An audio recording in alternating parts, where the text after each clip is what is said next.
നമസ്കാരം. എതിരാളികളെ തറപറ്റിക്കാൻ പഠിച്ച പണി 18 പയറ്റുകയാണ് മുഖ്യമന്ത്രി പിണറായി വിജയനും അദ്ദേഹത്തിന്റെ കിങ്കരന്മാരായ കേരളത്തിലെ പോലീസ് സേനയിലെ ഒരു വിഭാഗം ഉദ്യോഗസ്ഥരും. ഒരു മാധ്യമപ്രവർത്തകയെ അപമാനിച്ചു എന്നതിന്റെ പേരിൽ നടനും BJP നേതാവും മുൻ MP-യും ഒക്കെയായ സുരേഷ് ഗോപിക്കെതിരെ കേസെടുത്തിരുന്നു. അദ്ദേഹത്തെ ചോദ്യം ചെയ്യാനായി നടക്കാവ് പോലീസ് സ്റ്റേഷനിലേക്ക് വിളിപ്പിച്ചിരുന്നു. അന്ന് അദ്ദേഹത്തിനുണ്ടായ ജനസമ്മതി വല്ലാതെ CPM-നെ ഭയപ്പെടുത്തിയിരുന്നതാണ്. ഇതൊക്കെ നമ്മൾ കണ്ടതാണ്. പക്ഷേ ഈ ചോദ്യം ചെയ്യലിന് ശേഷം ഇപ്പോൾ സുരേഷ് ഗോപിക്കെതിരെ വളരെ ഗുരുതരമായ ജാമ്യമില്ലാ വകുപ്പ് പ്രകാരമുള്ള ഗുരുതരമായ ചില വകുപ്പുകൾ കൂടി ഉൾപ്പെടുത്തി പോലീസ് കോടതിയിൽ റിപ്പോർട്ട് സമർപ്പിച്ചിട്ടുണ്ട്. അപ്പോൾ അത് എന്തിനായിരിക്കാം എന്നുള്ള കാര്യമൊക്കെ നമുക്ക് വഴിയെ ചർച്ച ചെയ്യാം. അതിന് എന്തിനായിരിക്കാമെന്നത് വളരെ വ്യക്തമാണ് സുമേഷേ. അത് കാരണം ജനുവരി 2-ാം തീയതി പ്രധാനമന്ത്രി നരേന്ദ്രമോദി കേരളത്തിൽ വരുന്നുണ്ട്. അത് കേരളത്തിലെ BJP-യുടെ ലോക്സഭാ തിരഞ്ഞെടുപ്പിന്റെ തുടക്കം കുറിച്ചുകൊണ്ടുള്ള അതിന് തുടക്കം കുറിക്കാൻ വേണ്ടിയിട്ടാണ് അദ്ദേഹം വരുന്നത്. അപ്പൊ ആ തിരഞ്ഞെടുപ്പ് പ്രചരണത്തിന് തുടക്കം കുറിക്കുന്ന വേദി എന്ന് പറയുന്നത് തൃശ്ശൂർ ആണ് തിരഞ്ഞെടുത്തിരിക്കുന്നത്. ആ തൃശ്ശൂർ നടത്തുന്ന വേദിയിൽ തന്നെ അതിലും വ്യത്യസ്തമുണ്ട്. അതായത് ഒരു മഹത്തായ സമ്മേളനമാണ്. തേക്കിൻകാട് മൈതാനം നിറഞ്ഞു കവിയുന്ന തരത്തിലുള്ള ഒരു സമ്മേളനമാണ് BJP പ്ലാൻ ചെയ്തിരിക്കുന്നത്. BJP-യുടെ സംഘാടകർ പറയുന്ന നേതാക്കന്മാർ പറയുന്നതനുസരിച്ച് നമ്മൾ അത് അങ്ങനെയാണെങ്കിൽ അങ്ങനെ നടക്കുമെന്നുണ്ടെങ്കിൽ അത് തേക്കിൻകാട് മൈതാനം തൃശ്ശൂർ തേക്കിൻകാട് മൈതാനം നിറയുന്ന ഒരു സമ്മേളനമായിരിക്കും. അതും വനിതകളുടെ സമ്മേളനമാണ്. ഇപ്പൊ വോട്ടർമാരുടെ ഒരു യോഗമല്ല, എല്ലാ വോട്ടർമാരും അടങ്ങുന്ന ഒരു യോഗമല്ല വിളിച്ചിരിക്കുന്നത്. പുരുഷന്മാർ വരും, കാരണം പാർട്ടി പ്രവർത്തകർ എന്തായാലും വരാതിരിക്കില്ല.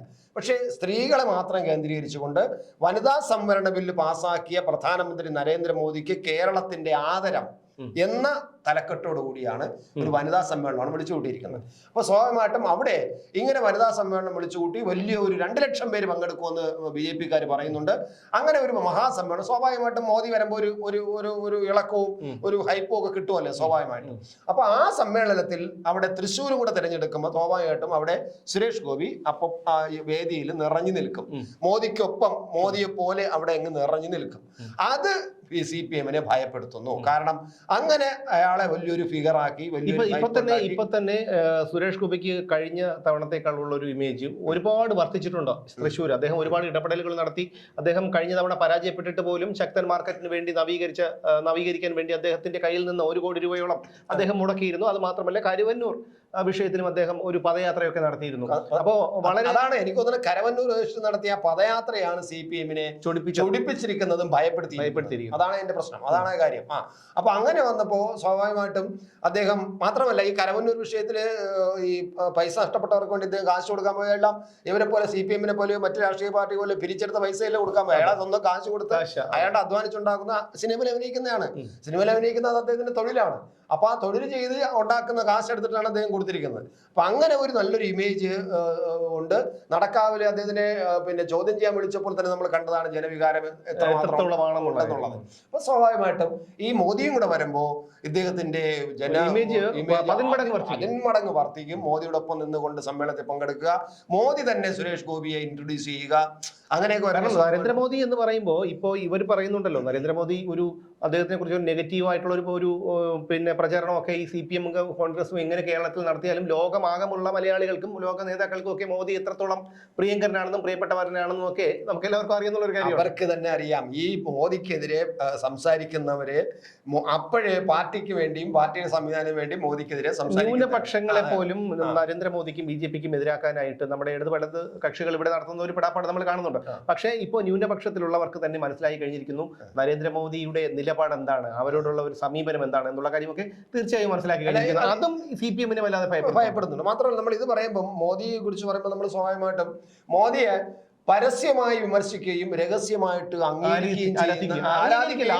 ആരാധിക്കുകയും ചെയ്യുന്ന ഒരു വ്യക്തിയാണ് മോദി എന്ന് പറയുന്നത്. തിരിച്ചിപ്പുറത്ത് പരസ്യമായി ഈ പിണറായി വിജയനെ സംബന്ധിച്ചിടത്തോളം എന്താണ് സംഭവിച്ചിരിക്കുന്നത്?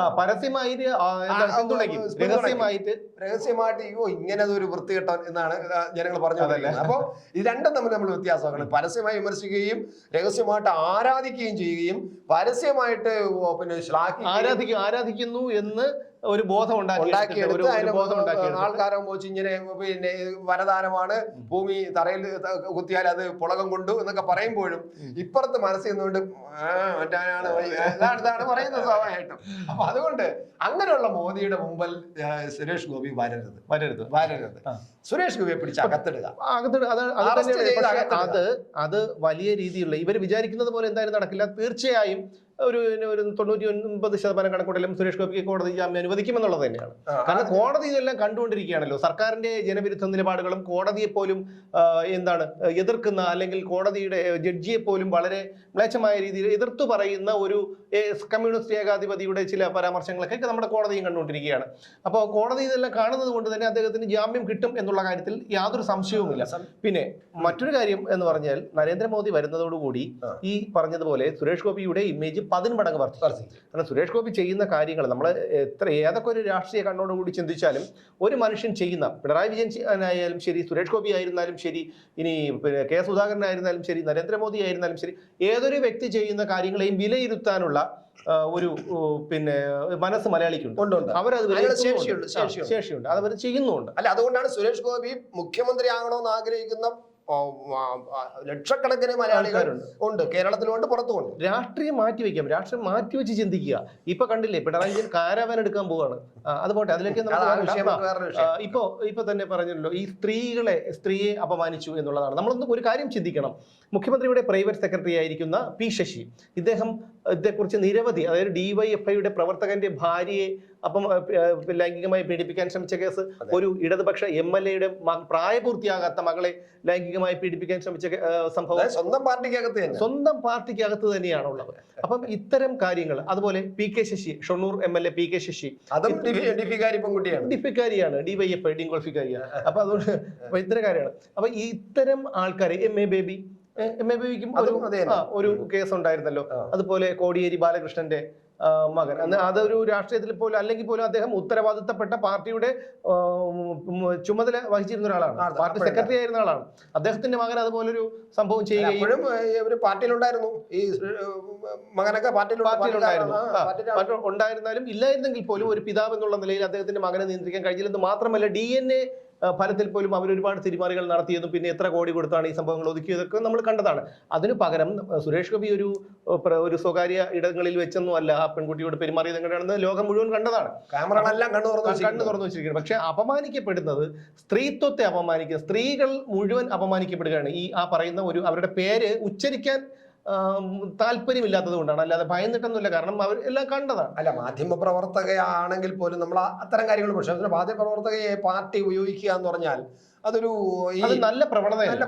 അപ്പൊ മാധ്യമ പ്രവർത്തകർ പാർട്ടി പലതും കാണിക്കും. കാരണം രാഷ്ട്രീയം എന്ന് പറയുന്ന ലോകത്തെ ഏറ്റവും മലീമസമായ ഒരു പ്രതിഭാസമാണ് രാഷ്ട്രീയം എന്ന് വിശ്വസിക്കുന്ന ഒരാളാണ് ഞാൻ. കാരണം പണ്ടുള്ള രാഷ്ട്രീയമല്ല ഇപ്പോൾ, അല്ല.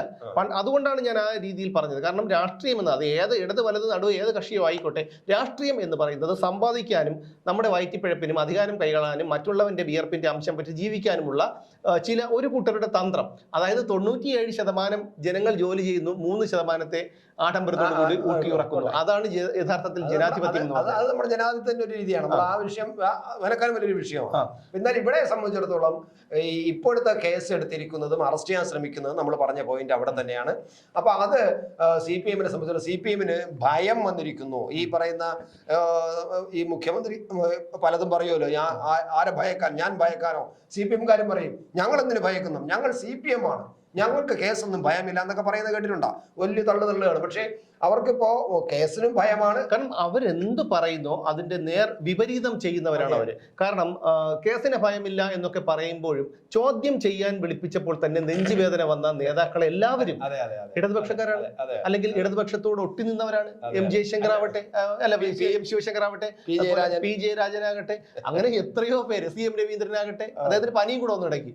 അപ്പം അങ്ങനെയാണ്. പിന്നെ ഇവര് വിളിച്ചപ്പോഴേ, പിന്നെ ED വിളിച്ചപ്പോ മറ്റേ ഇദ്ദേഹം ഉണ്ടല്ലോ, അവിടുത്തെ കരവന്നൂരിലെ ഒരു ബാങ്ക്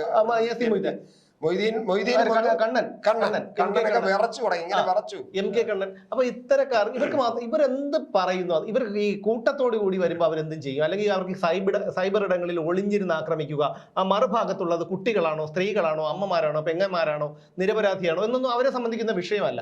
അവർക്കൊരു അജണ്ട കൊടുക്കുന്നു, അവരത് നടപ്പിലാക്കുന്നു എന്നുള്ളതാണ് നമുക്ക് കാണാൻ കഴിയുന്നത്. ഇവിടെ പിന്നെ സുരേഷ് ഗോപിക്കെതിരെ കേസെടുക്കുക എന്ന് പറയുന്നത് രാഷ്ട്രീയ പരാജയമാണ് CPM. സംശയമുണ്ട്. അത് നമ്മൾ ആ ലെവലിൽ കാണാം. അതായത് ഒരു ഒരു ഒരു സുരേഷ് ഗോപി എന്നുള്ള നിലയിൽ, ഒരു പൊളിറ്റീഷ്യൻ എന്നുള്ള നിലയിലും, വ്യക്തി എന്നുള്ള നിലയിലും, ഒരു ജനപ്രതിനിധി എന്നുള്ള നിലയിലും ഒരു തരത്തിലും ഒരു കളങ്കവും ഇല്ലാത്ത ജനങ്ങളുടെ ഇടയിൽ ഇത്രയധികം സ്വാധീനം ഉണ്ടാക്കാൻ കഴിഞ്ഞ ഒരു വ്യക്തിയായിട്ട് ഒരു വ്യക്തി വരുമ്പോൾ, അങ്ങനെ ഒരു വ്യക്തി CPM-നകത്ത് ഒരു തരമ്പിനെ പോലും എടുക്കാനില്ല, ഒരു എവിടെയെങ്കിലും ഒരു അറ്റത്ത് പോലും അങ്ങനെ ഒരു വ്യക്തി എടുക്കാനില്ല CPM-നകത്ത്. അപ്പൊ സ്വാഭാവികമായിട്ടും CPM-ന് ഭയം ഉണ്ടാകുന്നത്. അത് മാത്രമല്ല, ഇപ്പോ കണ്ടില്ലേ KS അരുൺകുമാർ ഇതിനെ ന്യായീകരിക്കാൻ വരുന്ന ഒരു അന്ത്യചർച്ചാ തൊഴിലാളിയാണ് KS Arunkumar, advocate KS Arunkumar. 24 ചാനലിൽ ഹാഷ്മിക്ക് നടത്തിയ ഒരു സംഭവത്തിനിടയിൽ ഹാഷ്മിക്ക് നോട്ടീസ് അയച്ചിട്ടുണ്ട്. അതായത് അവരുടെ കയ്യിലുള്ള അധികാരത്തെ ഉപയോഗിച്ച് മാധ്യമപ്രവർത്തകരെയും രാഷ്ട്രീയക്കാരെയും എല്ലാം ഭയപ്പെടുത്തി നിർത്തുക എന്നുള്ളതാണ്. ഇവിടെ കഴിഞ്ഞ ആഴ്ച കോൺഗ്രസ് നടത്തിയ DGP ഓഫീസ് മാർച്ചിനിടയിൽ 6 MP-മാർ, കോൺഗ്രസിന്റെ 6 MP-മാർ ഉൾപ്പെടെയുള്ളവർക്ക് നേർക്ക് ടിയർ ഗ്യാസ് പ്രയോഗിച്ചു. അന്ന് BD സതീശനും K സുധാകരനും ഉൾപ്പെടെയുള്ള MP-മാർക്കെതിരെ, മുതിർന്ന കോൺഗ്രസ് നേതാക്കൾക്കെതിരെ കേസെടുത്തിട്ടുണ്ടായിരുന്നു. സുരേഷ് ഗോപിക്കെതിരെ കേസെടുത്തു. അപ്പൊ ഇവരെന്താണ്, എല്ലാവരെയും കേസിൽ കുടുക്കി, ക്രിമിനൽ കേസിൽ ഉൾപ്പെടുത്തി അടുത്ത് ഈ തെരഞ്ഞെടുപ്പിൽ മത്സരിക്കുന്നതിൽ നിന്ന് അയോഗ്യരാക്കുക എന്നുള്ളതാണ്. അതാണ് അധികാരത്തെ ദുരുപയോഗം ചെയ്യുക എന്നുള്ളതാണ്. ഇപ്പൊ സുരേഷ് ഗോപിക്കെതിരായിട്ട് കേസെടുത്ത് അകത്തിടാൻ ശ്രമിക്കുന്നത് അധികാരം കയ്യിലുള്ളത് കൊണ്ടും ആ അധികാരത്തെ ദുരുപയോഗം ചെയ്തുകൊണ്ട് അവർക്ക് സ്വന്തമായിട്ട് അത് അധികാരത്തിൽ ഇരിക്കുന്നവർക്ക് ഗുണകരമായിട്ട് മാറ്റിയെടുക്കുകയും ചെയ്യുന്നതാണ്. സ്വാഭാവികമായിട്ടും ഇതിൽ നിന്നും ഈ ചർച്ചയിൽ എനിക്ക് തോന്നുന്നത് നമ്മളെ ഏറ്റവും പ്രധാനം എന്ന് പറയുന്നത് സുരേഷ് ഗോപിയെ ഭയക്കുന്നു. സുരേഷ് ഗോപിയെ എന്ന് പറയുന്ന ആളിനെ രാഷ്ട്രീയമായിട്ട് നേരിടാനുള്ള ഒരു ധൈര്യവും ചങ്കൂറ്റവും ആർജവും ഒരു ശേഷിയും ഇപ്പോൾ LDF-ന് ഇല്ല, തൃശ്ശൂരിലില്ല. അതുകൊണ്ട് തന്നെ ഏത് തരത്തിലും സുരേഷ് ഗോപിയെ മോശക്കാരനാണ് ചിത്രീകരിച്ചുകൊണ്ട് CPM-ന്റെ പൊതു സ്വഭാവമാണ്, അതായത് ഒരു പൊതു തന്ത്രവും കൂടിയാണ് അവരുടെ. അതായത് ഒരു വ്യക്തിയെ വ്യക്തിപരമായിട്ട് അവഹേളിക്കുക, അത് തെരഞ്ഞെടുപ്പിൽ ഒരു ഉളുപ്പുമില്ലാതെ ജനങ്ങളുടെ മുമ്പ് ചെന്ന് വളരെ പച്ചക്ക് ചീത്ത വിളിക്കുക. അതായത് അത് കണ്ടതാണ്. നമ്മുടെ MP ഉണ്ടല്ലോ, ഒരു വനിത, ഇപ്പൊ കോൺഗ്രസിന്റെ വനിത ഹരിദാസ് അല്ലേ, രമ്യ. ആ രമ്യക്കെതിരെ ഒരു വാക്ക് പറഞ്ഞ ഉപയോഗമുണ്ടല്ലോ, അത് രമ്യക്ക് ഗുണമാണ് ഉണ്ടാക്കിയത്. അപ്പൊ അതുപോലെ മറ്റൊരു കാര്യം കൂടെ പറയാനുണ്ട്. കാരണം അതുപോലെ ഈ ഗുണവും എനിക്ക് തോന്നുന്നു ഈ അറസ്റ്റ് നടപടി അങ്ങനെ ഒരു സുരേഷ് ഗോപി ഗുണമേ ഉണ്ടാവും. കാരണം ഇവരീ കാലത്തെ വിപരീത ബുദ്ധി വിനാശകാല വിപരീതം പറയും പോലെ തലയിൽ ആളില്ലാത്തവന്മാരാണ് CPM. പച്ചക്ക് പറയുന്നതിന് നമുക്ക് വെറുപ്പില്ല. യാതൊരു തലയിൽ ഒരു ആള് താമസമില്ലാത്ത CPI-ക്കാര് പറഞ്ഞതുപോലെ കുറെ ആട്ടൻ കാട്ടം മാത്രം തലയിൽ. അത് മാത്രമല്ല, ഇപ്പൊ കുറച്ചു മുമ്പ് ഒരു ചാലക്കുടിയിൽ പോലീസിനെതിരെ കൊലവിളി നടത്തിയ ഒരു SFIയുടെ നേതാവുണ്ട്, ഹസൻ മുബാറക്. ഈ ഹസൻ മുബാറക്കിനെ ജനം TV-യിൽ ഒരു ചർച്ചയ്ക്ക് വിളിച്ചിരുന്നു. എന്ത് വിഡ്ഢിയാണ് ഇവൻ, എന്ത് മണ്ടനാണ് ഇവൻ. അതായത് ഇവനെ പോലുള്ള ഒരു പാർട്ടിക്ക് ഈ പുഷ്പനെ അവൻ അറിയില്ല. അതായത് CPM-ന് വേണ്ടി വെടികൊണ്ട് ഇപ്പോഴും ജീവച്ഛവമായി കിടക്കുന്ന പുഷ്പനെ ഈ പറയുന്ന ഹസൻ മുബാറക്കിന് അറിയില്ല. അപ്പൊ എന്നാലും ഇവന്റെയൊക്കെ ഒരു അപ്പൊ മനസ്സിലായില്ല CPM എന്തുമാത്രം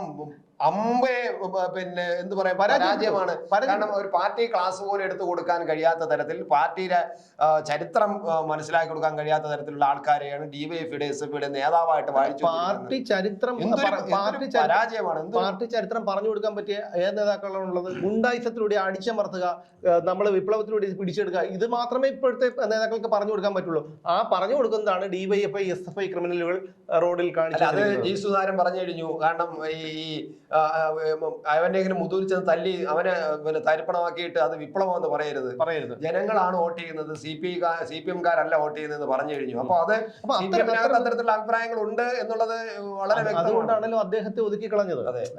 G സുധാകരനെ പോലെയുള്ളവരെ പാർട്ടിക്ക് വേണ്ട. അവർക്ക് വേണ്ടത് PK ശശിയെയും P ശശിയെയും അതുപോലെ ശിവൻകുട്ടിയെയും ഒക്കെ പോലെയുള്ള ആൾക്കാരെ, വാസവനെയൊക്കെ കൂടെ പോലെയുള്ള അങ്ങനെ അത് ജനത്തിന് മനസ്സിലായിക്കൊണ്ടിരിക്കില്ല. അവര് തന്നെ വളർന്നു വരട്ടെ. ഇവർ പറയുന്ന മറ്റൊരു കാര്യം കൂടിയുണ്ട്. കാരണം ഇവർ പറയുന്ന ഉമ്മൻചാണ്ടി മുഖ്യമന്ത്രിയായിരുന്ന സമയത്ത് അദ്ദേഹത്തിന്റെ ചെറുമകൻ എഫനോവ, ആ പയ്യനെയും കൊണ്ട് മുഖ്യമന്ത്രി ഉമ്മൻചാണ്ടിയും ഒക്കെ പോകുമായിരുന്നല്ലോ. അന്ന് അതിനെ നിശിതമായി വിമർശിക്കുകയും പരിഹസിക്കുകയും ഒക്കെ പൊതുവേദികളിൽ ചെയ്തിരുന്ന ആളാണ് പിണറായി വിജയൻ. എന്നിട്ട് ഇപ്പോഴും നിങ്ങൾ ആലോചിച്ച് പൊതുജനങ്ങളുടെ പണം എടുത്തിട്ടാണ് ഈ പയ്യനെയും കൂടെ കൊണ്ട് പോകുന്നത്, വിദേശത്തൊക്കെ പോയത് നമ്മൾ കണ്ടതാണ്.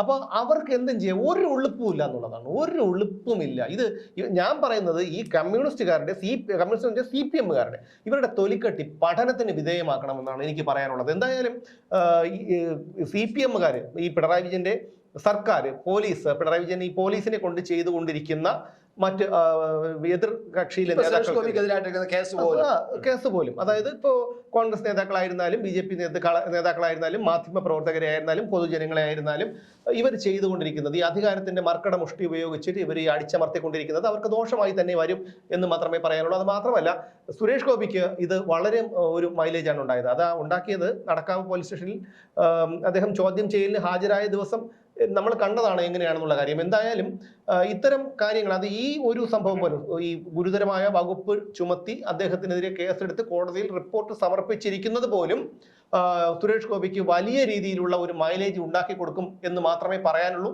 നമുക്ക് വീണ്ടും കാണാം, നാളെ കാണാം മറ്റൊരു വിഷയവുമായി.